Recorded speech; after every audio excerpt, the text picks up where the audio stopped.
Saludos amigos, hoy nos permitimos dar un pequeño giro a nuestro habitual enfoque para ahondar un poco más en las personas. Hoy vamos a hablar de esa gran pregunta que nos hacemos todos en algún momento de nuestras vidas, aquello que siempre los seres humanos estamos buscando, y es nuestro propósito de vida. ¿Por qué y para qué estoy vivo? ¿A qué viene el mundo? ¿Cuál es la chispa que detona mi vida? A pesar que nos preguntamos esto una y otra vez, pasamos la vida a veces sin hallar respuestas. Buscamos en el afuera, en la información recibida desde niños, por nuestras familias, escuelas, culturas, creencias, y nos vamos alejando de eso que a nuestra corta edad nos hacía soñar. Por suerte, esto no le ha pasado a todos. En la cultura japonesa existe una expresión llamada Ikigai, que componen dos vocablos, Iki, que refiere a la vida, y Kai, a la realización de lo que uno espera o desea, traduciéndose entonces como una razón para vivir. Siga con nosotros para que conozcas más de este interesante tema.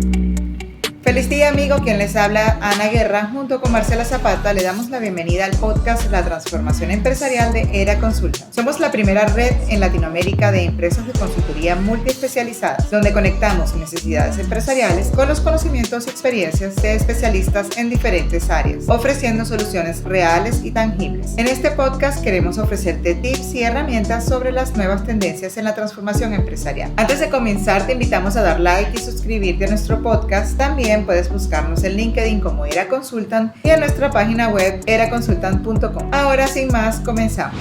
Nuestra invitada de hoy es Sandra Ximena Avendaño Medina, comunicadora social con formación en introducción a la psicoterapia junguiana, fundamentos en psicología transpersonal y constelaciones familiares. También es cofundadora de la marca Training Triciclo Conocimiento, Cuerpo y Conciencia. Junto a ella, dirigiendo la entrevista, estará Claudia Marcela Zapata, nuestra directora. Bienvenidas a ambas, Sandra y Marcela.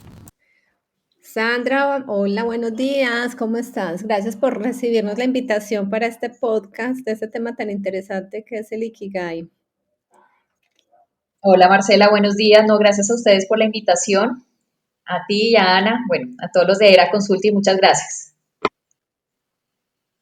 Bueno, aquí vamos a hablar hoy sobre un término y una metodología, creo que para todos es poco conocida, pero es súper interesante y es esta metodología japonesa del Ikigai, pero creo y estoy segura que tú nos puedes dar un concepto mucho más claro sobre de qué se trata, de qué estamos hablando y cuál es el significado real que tiene.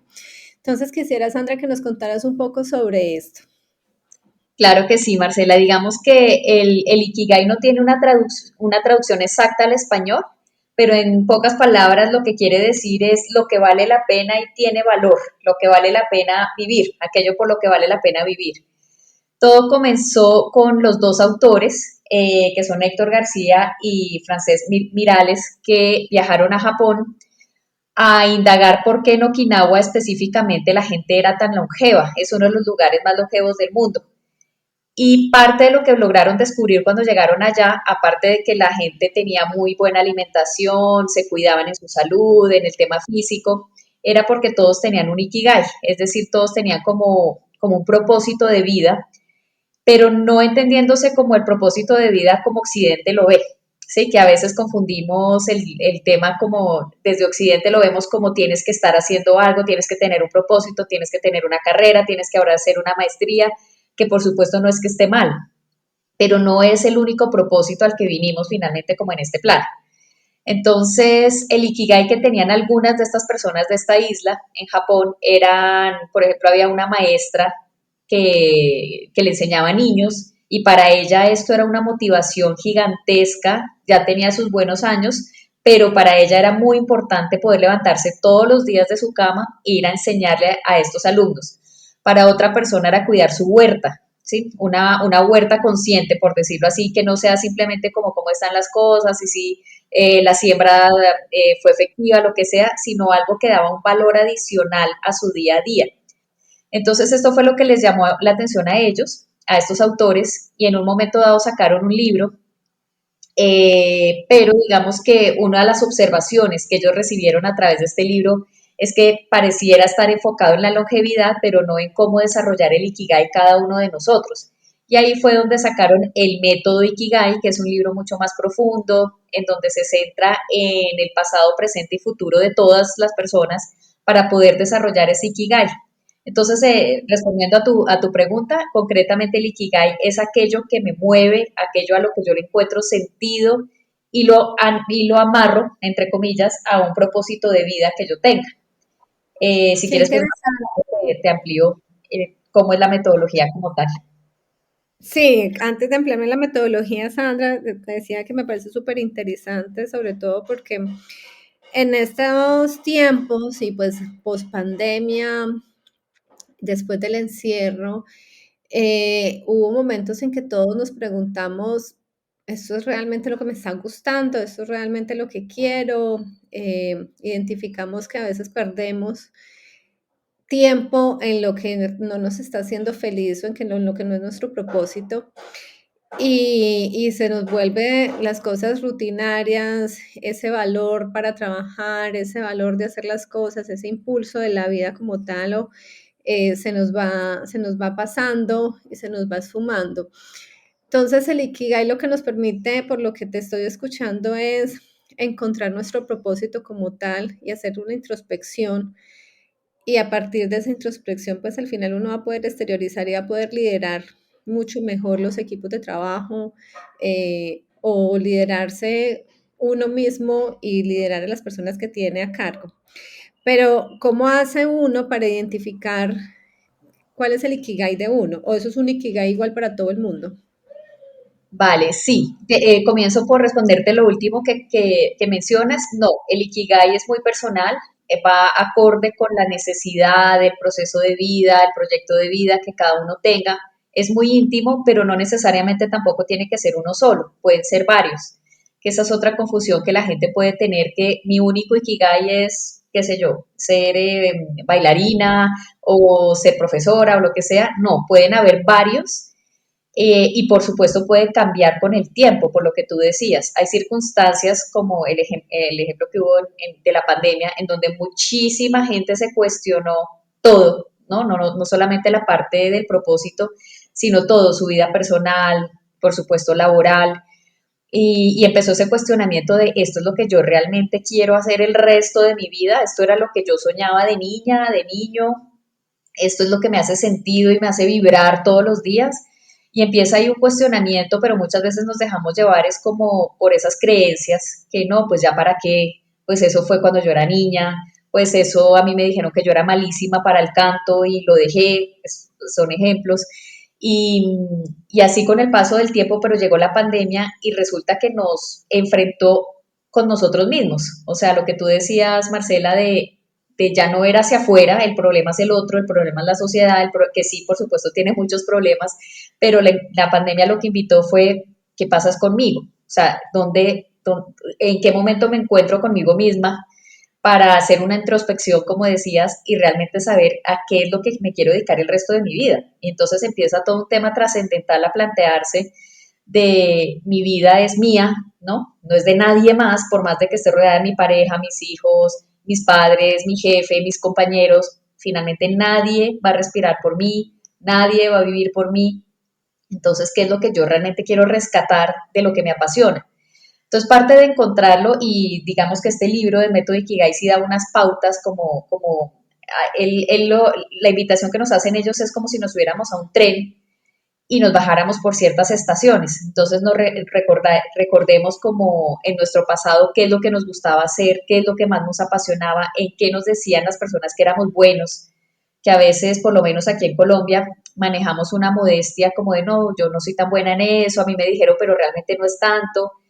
Y eso lo que ocasiona es ocultar un talento innato que todos tenemos y lo escondimos y lo dejamos a un lado porque nos dijeron que de eso no íbamos a vivir, porque nos dijeron que qué vergüenza, porque nos dijeron que usted qué va a hacer tal cosa.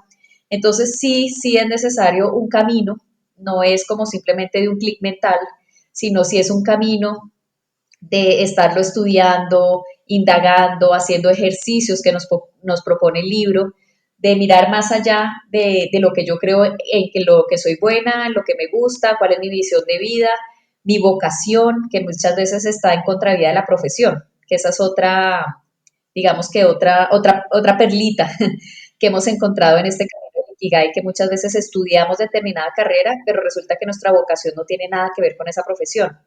Entonces el Ikigai lo que invita es como encontrarnos con nosotros mismos, con todos esos talentos que pudimos haber dejado de lado y también, por supuesto, como la vida cambia y a veces hay personas que le ocurren tragedias, ¿sí? Hay personas que le ocurren unas cosas terribles y su Ikigai se convierte en otra cosa a raíz de esa tragedia.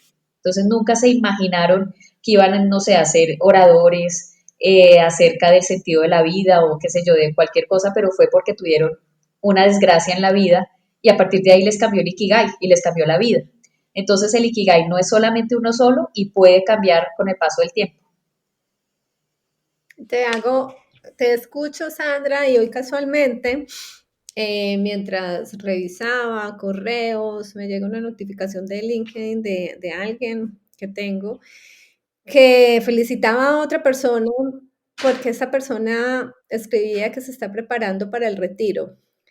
Esa transición entre la etapa laboral y el retiro, donde se encuentra, hay otro propósito, como dices, es un propósito de vida. De pronto ese propósito en algún momento cuando estaba trabajando era ser el mejor en su área.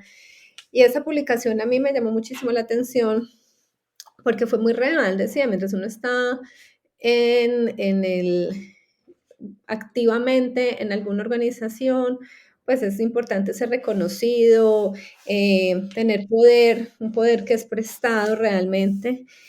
Y cuando se empieza ya a prepararse para esa transición que es la jubilación, en ese momento las perspectivas cambian, ya hay unos años de madurez, ya hay un tiempo que se va recorriendo y de pronto ya uno quiere hacer otra cosa y a veces uno no está preparado para eso.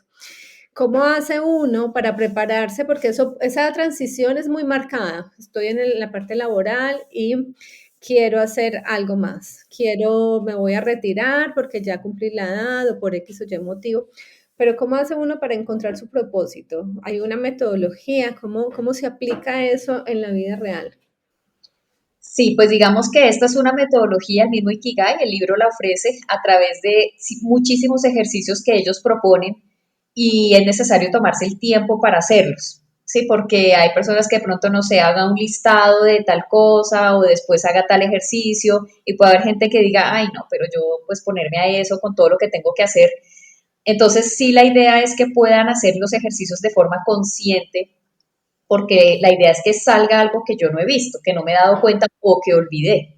Entonces, con estos ejercicios puedo reconectar con, como con eso que me impulse a buscar ese propósito. Una de las formas, así lo que me llega de recuerdo de estas estaciones que ofrece el libro, es preguntarle a los demás, por supuesto personas cercanas que sepan, yo que me conocen, en qué soy buena, por ejemplo, ¿sí? Oiga, usted que me conoce, ¿qué cree que yo soy muy buena? Y a veces sorprende mucho las respuestas, porque uno queda como, yo soy buena en eso. Entonces ahí es en donde empieza todo un tema de autoconocimiento que uno cree que se conoce muy bien, pero empieza a indagar con las personas y resulta que uno como que miércoles, ¿verdad? Que yo como que si era buena en esto, como que tal cosa. Visualizar en este caso, pues que somos mujeres, a nuestra niña interior, ¿sí? Cómo era esa niña interior, qué le encantaba jugar, qué le gustaba hacer, pero eso, como te digo, muchas veces los sueños los matan. Desafortunadamente, algunas veces la misma familia, increíblemente, o también la misma sociedad, o las creencias y uno mismo, porque uno se cree lo que los demás le dicen.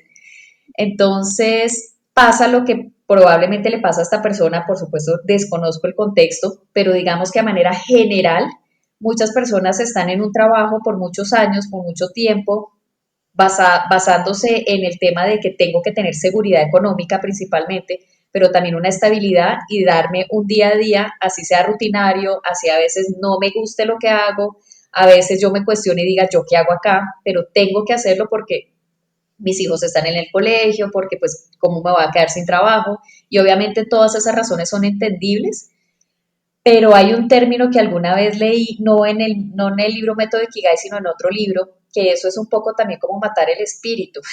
Y es un poco fuerte, ¿no? Porque es como, ok, sí, estoy ahí, no estoy contento o contenta, pero ¿y qué está pasando finalmente con lo que yo siempre deseé? Y pues todos sabemos que tenemos la muerte a la vuelta de la esquina y a veces pensamos que nos queda mucho tiempo.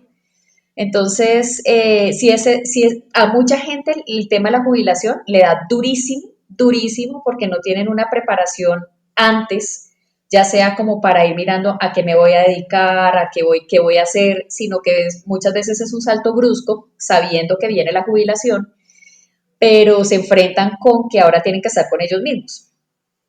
Sí, entonces ahora me enfrento conmigo, con mis sombras, mis miedos, y ahí empieza muchas veces el remordimiento. Oiga, yo, ¿por qué no hice tal cosa? O por qué por lo menos no lo hice de hobby. Si no iba a hacer algo a lo que me iba a dedicar, por lo menos de hobby, que eso también da mucha vida. O sea, las cosas alternas al trabajo y que te hagan feliz, cómo es importante hacerlas y dejar de un lado como todos esos temas mentales de excusas, de prejuicios, sino hacerlo realmente y organizarse. Y a mucha gente le da durísimo y mucha gente entra en depresión inclusive porque sienten que ya no tiene ningún sentido la vida, ¿sí? Porque su vida había sido una rutina. Entonces cuando llegan a esa etapa y se confrontan con ellos y con esta situación, muchos inclusive se acelera el proceso de envejecimiento, muchos inclusive mueren de forma pues prematura, o sea, siendo ya mayores, pues nadie dice que una persona de 60, 65 años todavía tiene mucho por hacer, pero son creencias. Si me lo preguntas a mí, son creencias sobre todo muy instaladas en Occidente, en donde te dicen que ya después de determinada edad no hagas tal cosa. Y lo peor de todo es que uno se las cree. Y es eso, sí, es eso, es preguntarse sobre todo haciendo mucho trabajo de interiorización, con ayuda muchas veces de un mentor, de un terapeuta o de un coach, de una persona con la que la persona encuentre confianza para poder desarrollar eso que no pude o no quise ver en mí. Entonces, esa etapa de la jubilación es muy dura para algunas personas por este tema. Y curiosamente también hemos tenido personas que quieren enfatizar su Ikigai en esta etapa. Hemos tenido como 3 etapas de personas que quieren indagar su Ikigai. Los que están graduándose del colegio, los que no saben qué carrera estudiar, por ejemplo, los que están en la famosa llamada crisis de la mitad de la vida, que es más o menos entre los 35 y 40 años, y quienes se van a jubilar, porque son como etapas de la vida donde sientes presión de qué vas a hacer, a qué te vas a dedicar. Entonces sí, sí pasa mucho eso que tú comentas. Ahora, Sandra, hay un punto que son los pilares, que es un poco el resumen de lo que estás diciendo. Los pilares del Ikigai. ¿Cómo los podrías resumir para una persona que está entendiendo, que está en este momento escuchándonos y dice, bueno, entonces, o sea, ¿sobre qué conceptos, sobre qué pilares debería yo trabajar? Pues primero, yo creo que el principal pilar es la apertura mental. Sí, es como de realmente tener una conexión con uno mismo, que eso suena muy fácil o pensamos que estamos muy conectados con nosotros mismos y realmente no es así. Eh, el pilar fundamental es realmente tener una disposición a que puedo estar saltando, dando un salto cuántico, mejor dicho, ¿sí? De que realmente lo que voy a hacer puede ser considerado como un logro existencial de esa magnitud. Otras veces puede que no. Mucha gente vive contenta con lo que hace, mucha gente está feliz con su trabajo, solo que quiere buscar otras distracciones o otros hobbies que le alimenten ese estilo de vida y está perfecto y de pronto no le da tan duro. Pero digamos que a manera general el pilar fundamental primero es un convencimiento de que algo quiero mover, de que algo quiero cambiar y tener el convencimiento de que la vida misma es cambio todo el tiempo. ¿Sí? Por más de que yo siga una rutina y que mi día a día pareciera ser el mismo todos los días, pues no hay un día igual a otro nunca.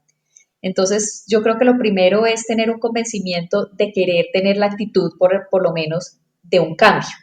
Porque a veces la persona dice, quiero cambio, quiero renunciar, quiero cambio, pero ya cuando se le plantea opciones, dice, no, mejor no, mejor dejemos así, mejor yo regreso donde estaba.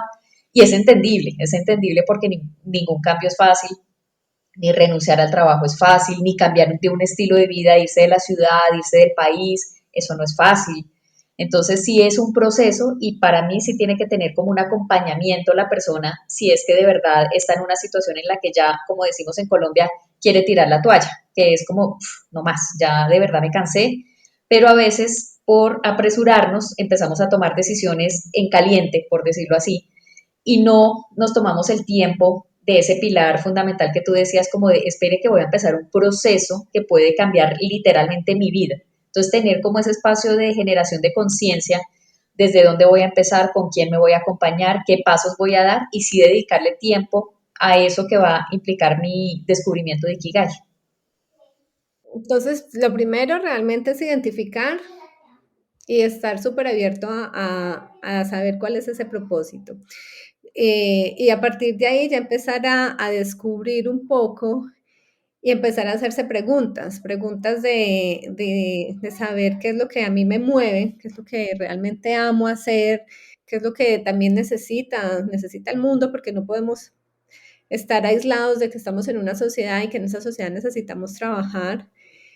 Y lo que decías es, si yo quiero hacer un cambio, pues yo necesito saber realmente ese cambio en mi vida, lo que me está moviendo, lo que necesita el mundo, pero también cómo me van a pagar, porque al final, el objetivo debe ser remunerado porque necesitamos vivir. Entonces, uno es lo que ama, lo que necesita el mundo, por lo que otros me pagarían. Y hay algo innato, que era un poco lo que decías ahora, es preguntarle a las personas, yo para qué soy bueno. Y ese yo para qué soy bueno me empuja a saber lo que realmente se me da innato, lo que realmente se me da bien. Y eso me ayudaría a empezar a encontrar ese Ikigai bajo esta metodología. ¿Cuál crees que es el secreto de los japoneses, Sandra, para encontrar esa razón y para decir y para que ellos sean tan longevos? Tú, desde la metodología oriental y desde toda esta cultura oriental, ¿cuál crees que es el secreto para que esto haya sido una metodología, para que esto realmente se esté metiendo ahora en Occidente? Yo creo que de Oriente, bueno, no solo de Japón, sino de los demás, de los más países orientales, es algo que en Occidente perdimos y es como darle nuevamente el valor a lo sutil y a lo espiritual, ¿sí? No, esto no quiere decir ninguna religión en absoluto, sino lo espiritual entendiéndose como una conexión conmigo mismo, con los demás, con la naturaleza, ¿sí? Pero desafortunadamente aquí a veces esto se toma como algo muy de nueva era, como gente que está por allá con inciensos caminando y pensando en quién sabe qué, y nos desconectamos de lo espiritual y por eso estamos tan enfermos, ¿sí? Por eso estamos tan estresados y pensamos que la vida es 100% el trabajo y ser productivos y ser exitosos desde el punto de vista de qué casa tengo, qué carro tengo, en dónde están los niños en el colegio.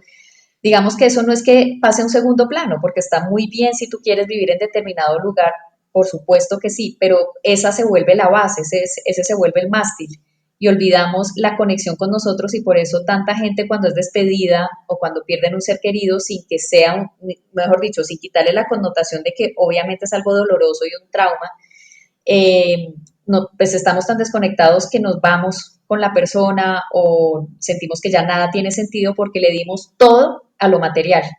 Entonces, perder esa conexión con lo espiritual creo que nos ha hecho mucho más, no solo más razonables, o sea, pero no razonables desde el punto de vista consciente, sino todo lo queremos resolver desde la mente y ser pragmáticos y ser prácticos y perder conexión.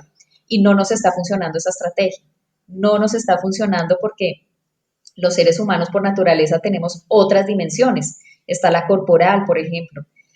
Hacer ejercicio físico, mucha gente no lo ve necesario ni lo ve como algo que me pueda aportar en mi sanidad y es clave, lo que sea que la persona escoja, pero la conexión corporal te lleva a otro nivel de conciencia.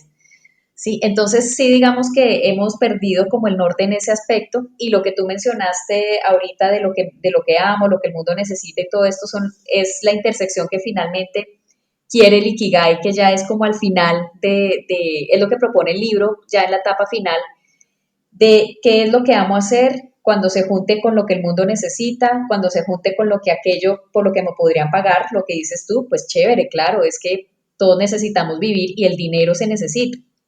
Ya si tú quieres ser 100% una ONG o alguien que simplemente sirva desde el amor y el corazón, lo cual también está perfecto, pero el Ikigai también va como enfocado en esa parte que yo también necesito monetariamente pues tenerlo. Y la otra con lo que se junta es en lo que soy bueno. Cuando tú logras juntar estos 4 elementos, en el centro está el Ikigai. Ya lo encontraste, por decirlo así, pero nuevamente, esto no es como de 10 minutos, hago las 4 bolitas y miro a ver en lo que amo, lo que el mundo necesita, aquello en lo que me podrían pagar y en lo que soy bueno, y listo, ya encontré mi Ikigai. No, porque muchas veces creemos que nuestro Ikigai puede ser algo y resulta que en lo profundo hay otro tipo de información que te puede ser útil y los ejercicios y lo que propone el libro, que va muy de Japón, son a veces muy espirituales. Por ejemplo, inclusive una parte del libro es escribir poemas, que uno diría, no, pero pues yo escribiendo poemas encontrar mi Ikigai, como que no. Pero lo que quiere es como que tú vayas conectándote contigo, no es un poema de que todos ahora seamos Benedetti, ni mucho menos, sino es a través de los haikus, que son unos poemas de Japón, que son súper cortos, son muy concretos, pero cuando uno los practica es donde uno va escribiendo lo que le salga que sea escribir y se da cuenta, por ejemplo, de cosas que escribió que uno dice, ¿y yo por qué escribí esto? ¿Sí? Entonces empieza un tema como de autoconocimiento, autoconocimiento, autoconocimiento, que te ayudan a ver más allá de lo que tu razón te quiere hacer ver. Entonces, digamos que el libro y Japón y todo Oriente en general sí hace que involucremos otras dimensiones y no solamente la mental para poder llegar a nuestro Ikigai. Bueno, Sandra, entonces, ¿dónde podemos aprender la metodología? Pues si me preguntas a mí a manera personal, el libro tal cual como se llama, el método Ikigai, ahí está, digamos que ahí está todo. Hay muchos libros de Ikigai actualmente, pero este que se llama el método Ikigai de estos 2 autores que mencioné, tiene todo el paso a paso, por decirlo así, el paso a paso y ya depende de la persona si se toma el tiempo a conciencia para hacer ese paso a paso. Por lo que te digo, la idea es irnos al pasado, o sea, en el libro, al pasado, presente y futuro, para indagar y no para, o sea, si me preguntas a nivel personal, no tendría nada que ver cuánto tiempo te alargas si es que al final va a valer la pena porque lo hiciste a conciencia. Entonces, para mí, el libro como tal, el método Ikigai, invitaría a ese paso a paso, a conciencia, tomarme el tiempo de hacer cada ejercicio para al final yo decir, ok, ya tengo mucho más claro, muchas más luces. Ese sería para mí como el libro ideal. Ok, y tú también nos podrías acompañar. Ustedes hacen acompañamiento, porque a Sí, veces estos procesos son más que un by the book, es el acompañamiento que uno logre tener con alguien que realmente lo sepa trabajar. Genera más valor.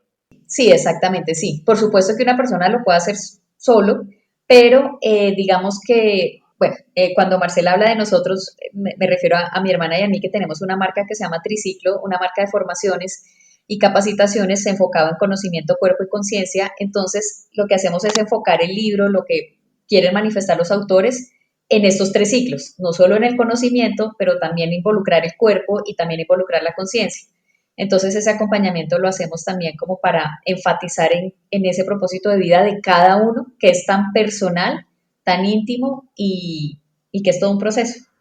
Sandra, te agradecemos un montón por este espacio, estos minutos donde nos compartes y donde nos das herramientas para encontrar nuestro propósito, porque en la medida en que nosotros sepamos qué nos gusta, qué nos apasiona, qué nos mueve, vamos a liderar, vamos a desarrollar mejor nuestro trabajo, vamos a poder gestionar nuestros equipos de forma mucho más eficiente y con las herramientas realmente adecuadas, más en estas épocas que ha habido tanto cambio y que ya la perspectiva laboral y las nuevas generaciones han venido cambiando.